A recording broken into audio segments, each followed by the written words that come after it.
In today's video, I'm going to teach you how to fix the cannot open Outlook window, Invalid XML error. This issue can be quite frustrating, but don't worry, we'll walk through some simple solutions together, and you'll be back to your emails in no time.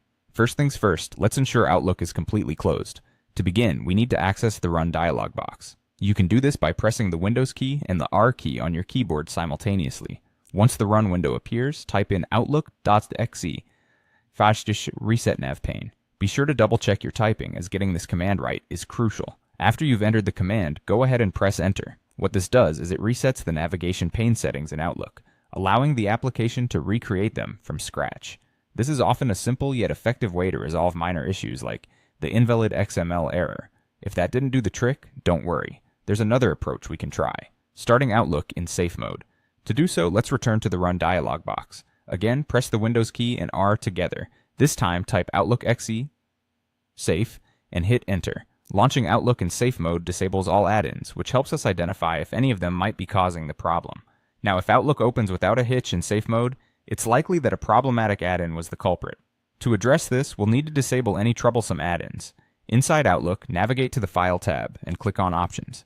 From there, select Add-ins. You'll see a section called COM Add-ins and a button labeled Go. Click that button and you'll be presented with a list of add-ins. Here, simply uncheck any add-ins that you suspect might be causing issues.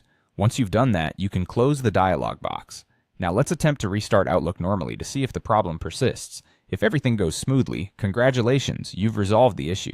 In the case that the error appears again, there's one more step we can try. We'll need to access the Outlook configuration files, which are stored on your computer. Press Windows and R one more time, type send app data %e Microsoft while Outlook, and press enter. This will open the folder where Outlook's configuration files are stored.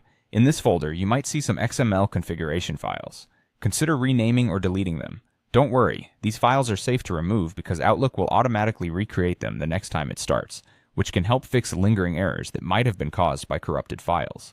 Finally, restart Outlook to see if the error has been resolved. With these steps complete, hopefully you're now able to open Outlook without encountering the Invalid XML error anymore. If these solutions worked for you, great job. Thank you for following along, and I hope this guide was both helpful and easy to follow. If you need any more help, feel free to reach out, and don't forget to subscribe for more troubleshooting tips in the future.